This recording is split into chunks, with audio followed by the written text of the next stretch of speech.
Hello aspirants, स्वागत है आप सभी का टू द पॉइंट के ज्योग्राफी के सेशंस में। हमने पिछले चैप्टर में रिवर वाटर पोल्यूशन के बारे में बात किया हुआ था। आज के इस चैप्टर में हम एग्रीकल्चर के बारे में देखेंगे और स्पेसिफिकली इंडियन एग्रीकल्चर के बारे में। हमने ऑलरेडी एग्रीकल्चर के बारे में बहुत अच्छा खासा डिस्कस किया हुआ है, लेकिन चंद बेसिक टर्म्स एंड टर्मिनोलॉजीज जिसके बारे में आपको एक क्लियर आइडिया आ जाए, उसके बारे में जो है हम बेसिक टर्मिनोलॉजी को इस एग्रीकल्चर के चैप्टर में डिस्कस करेंगे, जानने की कोशिश करेंगे कि वो कौन से प्रॉब्लम्स हैं जो एग्रीकल्चर को जो है बहुत पूरी तरीके से प्ले कर रहे हैं, और खासकर इंडिया को लेकर। ठीक है, चलिए आज का चैप्टर शुरू करते हैं। Let us first try to understand चंद बेसिक जो कॉन्सेप्ट्स हैं उनके बारे में, क्योंकि डायरेक्टली प्रीलिम्स में भी इनसे रिलेटेड क्वेश्चंस आ सकते हैं।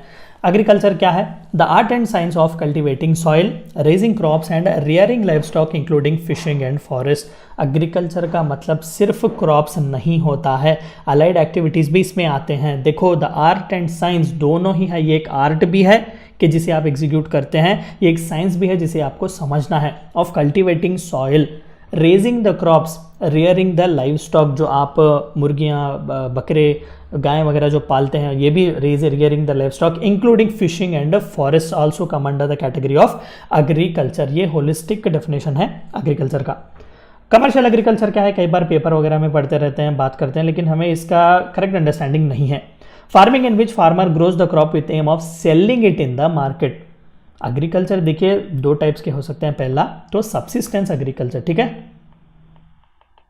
सब्सिस्टेंस एग्रीकल्चर यानी कि फार्मर जो है क्रॉप्स उगाता है उसे कंज्यूम करने के लिए, भाई मुझे ही थोड़ा बहुत खाना मिल जाए, मेरे घर वालों का पेट भर जाए, ये काफ़ी है, ये सब्सिस्टेंस है।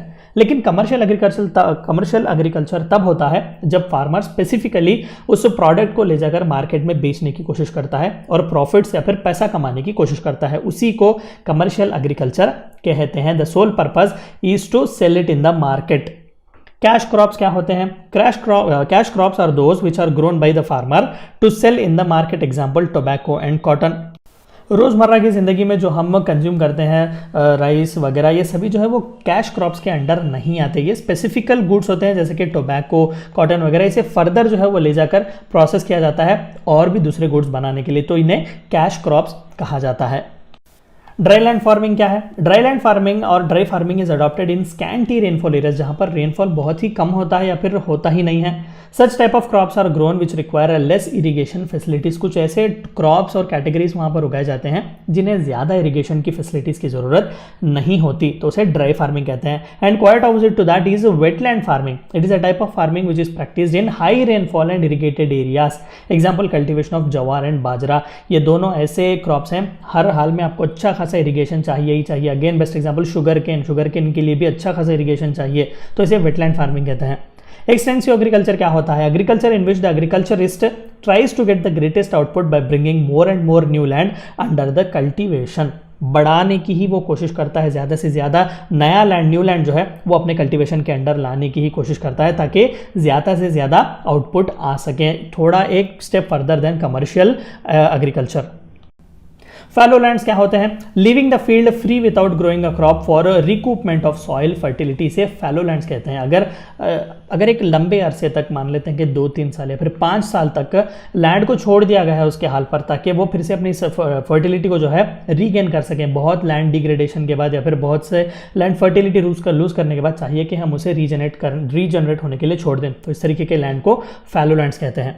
Waste lands are different. Waste lands वो जिनका अब आप इस्तेमाल कर ही नहीं सकते, they are no more good to use it to grow for agriculture और क्रॉप्स, उस तरीके के लैंड्स को हम वेस्ट लैंड्स कहते हैं।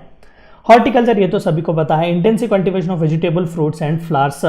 It is an agricultural cropping season from early June to October. Rice, millets, maize, jute etcetera some of the crops of this season. तो horticulture जो है वो बहुत ही इंपॉर्टेंट है। ज़्यादातर प्रॉफिट मेकिंग भी जो फार्मर्स होते हैं वो हॉर्टिकल्चरिस्ट ही होते हैं। Multiple cropping pattern, when 2 or more than 2 crops are grown simultaneously on the same field. एक ही फील्ड में, मान लेते हैं कि 1 एकड़ की ज़मीन है, उसमें सिर्फ बाजरा नहीं, बाजरे के साथ साथ गेहूं भी उगाया जाता है, ठीक है। इसे मल्टीपल क्रॉपिंग कहते हैं, चाहे पैरेलल लाइंस में हो या फिर परपेंडिकुलर लाइंस में हो, एक स्पेसिंग के साथ जो है उन क्रॉप्स को उगाया जाता है। Agriculture, why is it the backbone of our economy? The very important crux of this video is that to discuss about it कि इंडिया में स्पेसिफिकली एग्रीकल्चर को क्यों बैकबोन कहा जाता है। देखिए, India is an agricultural economy where 58% of people depend on agriculture. ये number तो 72 के आसपास था when we got independence in 1947। अब कम हो चुका है, somewhere we are around 52% as of now, और 58% अप्रॉक्सीमेटली। तो इंडियन इकोनॉमी जो है वो अग्रेरियन इकोनॉमी है, क्योंकि majority of the population directly और indirectly agriculture and allied activities में डिपेंडेंट करते हैं।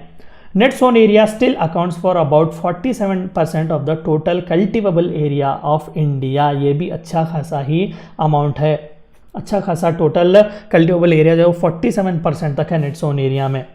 It accounts for about 35% of our national income. ये तो बहुत कम हो चुका है एज ऑफ नाउ जीडीपी में समवेयर अराउंड 17 और 18% ही कंट्रीब्यूट करता है agriculture. It provides food for people and fodder for animals, इसीलिए इसे बैकबोन ऑफ आवर इकोनॉमी भी कहते हैं। Agriculture is the main source of raw material to the agro based industries such as sugar, textiles, edible oils etcetera. सिर्फ इन्हें नहीं, rubber भी आता है, कई ऐसे इंपॉर्टेंट प्रोडक्ट्स हमें डायरेक्टली, पेपर इंडस्ट्री भी फॉरेस्ट एग्रीकल्चर पर ही ज़्यादा डिपेंड करती है, रॉ मटेरियल्स वहाँ से भी मिलता है। सो एग्रीकल्चर के लिए, रॉ मटेरियल्स के लिए मेन सोर्स है agriculture. Agriculture provides market for many of the finished products. कई फिनिश्ड प्रोडक्ट्स के लिए भी ये एक मार्केट की तरह काम करता है। बेस्ट एग्जांपल पेस्टिसाइड्स वगैरह आप ले लीजिएगा, इन्हें तो इस्तेमाल ही किया जाता है एग्रीकल्चर में, तो देखो फिर से मार्केट क्रिएट किया जा रहा है। Foreign exchange is earn through export of agriculture based produce. Of course India जो है वो सेकेंड लार्जेस्ट एक्सपोर्टर है of rice in the world, first largest है इन टर्म्स ऑफ जूट।